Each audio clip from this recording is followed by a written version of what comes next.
You'd never know it by the headlines, but Democrats have giant majorities in both houses of Congress. Seeking to remind Democrats of that and to recapture some of the political mojo that made those majorities happen, President Obama has brought back on board David Plouffe, the campaign manager who orchestrated his big victory, those long 14 months ago. On the same day the White House leaked the news of Plouffe's return, the Washington Post published an op-ed with Plouffe's marching orders for Democrats. Item number 1, pass health reform now. Quote, it's a good plan that's become a demonized caricature, politically speaking. If we do not pass it, the GOP will continue attacking the plan as if we did anyway, and voters will have no ability to measure its upside. If we do pass it, dozens of protections and benefits will take effect this year. Only if the plan becomes law will the American people see all the scary things Sarah Palin and others have predicted, such as the so-called death panels, were baseless. We own the bill and the health care votes. We need to get some of the upside. So in short, pass health care, Democrats. Duh. What's the alternative? Work all year for it, promise it, campaign for it, get both houses of Congress to vote for it, then don't do it? Some Democrats apparently think so. You can recognize them because they're the ones who have spent the last week in the fetal position because their supermajority in the Senate was reduced to merely an awesomely large majority thanks to the Massachusetts special election. If Democrats do, in fact, decide that they have the will to live, they will take David Plouffe's advice and pass health reform now. They've got two options to do so. They can either pass the Senate bill through the House with fixes to the bill passed afterwards by reconciliation. Reconciliation means it'll take 50 votes, not 60. Or they can pass the fixes first with those 50 Senate votes and then pass the Senate bill through the House afterwards. That's the choice. Either way, they can either have chocolate with their peanut butter or peanut butter with their chocolate. But either way, that's what they've got to do. They can either do that or quit. Those are their choices at this point. Joining us now is Republican strategist Mark McKinnon, who has advised the campaigns of John McCain and George W. Bush. He's vice chairman of the public relations group, Public Strategies.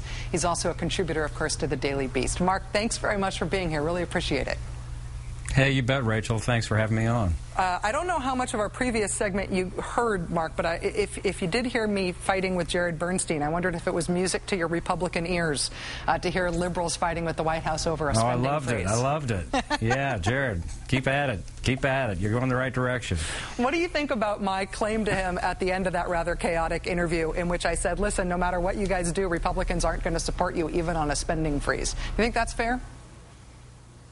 Well, you know, I think that you will get support for a spending freeze. I mean, that's a very conservative approach, and it's something that I like to see, and obviously a lot of my colleagues do too, and I think a lot of middle America does as well. But the whole issue of David Plouffe coming aboard, you know, Washington and the media are fascinated by the cult of consultant personality, and I think if President Obama had already passed his health care plan, had an approval rating of 90%, Plouffe would still be being brought in to help with the midterm re-elections. I mean, Axelrod's over there saying, okay, flyboy, time to come off the book tour and roll up your sleeves and get back in the trenches.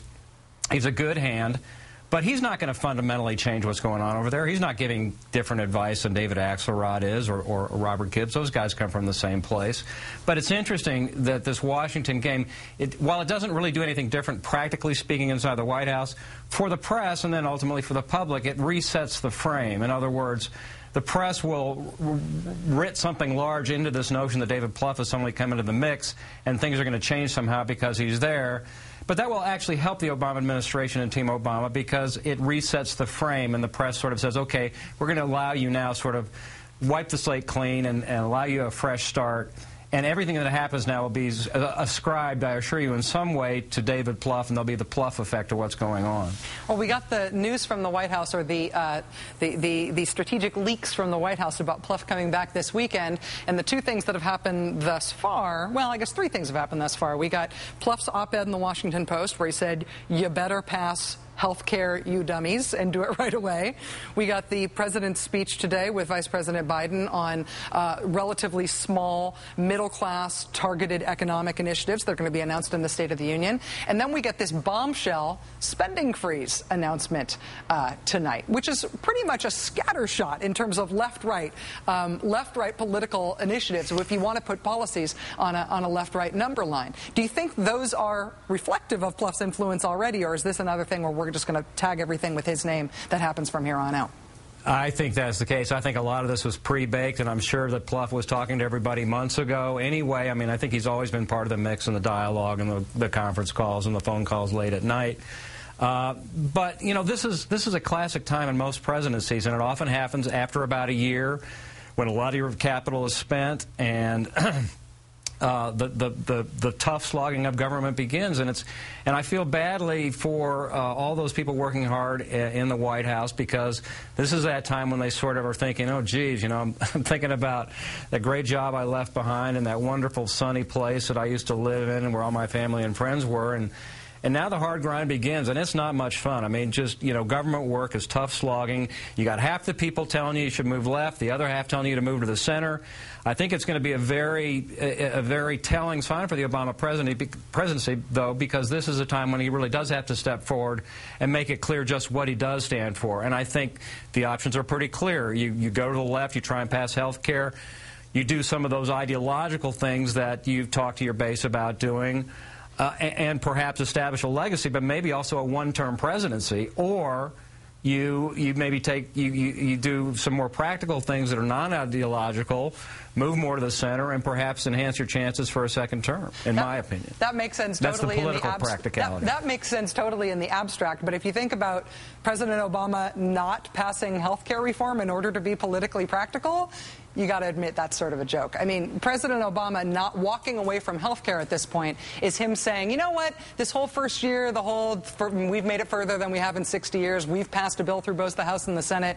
I don't feel like finishing. That can't possibly be a political asset, no matter how conservative the decision gets labeled. No, I don't think that's an option, and I don't think under any scenario that anybody would advise him to do that. I mean, you have to qualify and define what that means. There's the options that you outlined, or there are other options, which is to say, let's start and do this differently. I mean, let's pass portability, let's pass pre-existing conditions, let's not do it as an omnibus, which seems to be what the American people were saying. So, I mean, I think there are different ways to skin that cat other than the ways that you described.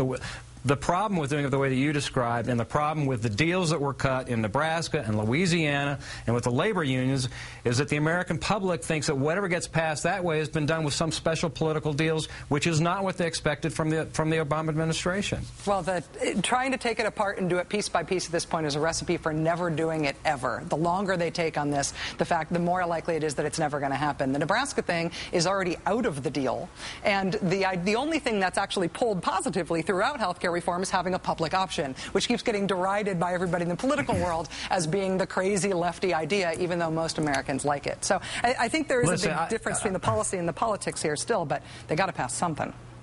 Well, listen, I'll tell you, at the bottom line, the thing that measures great presidents and presidencies, I think, is the willingness to stand up and make very unpopular decisions. However that can be defined, it means making a lot of people mad. So whatever he does, if he does something great, it will probably make a lot of people mad.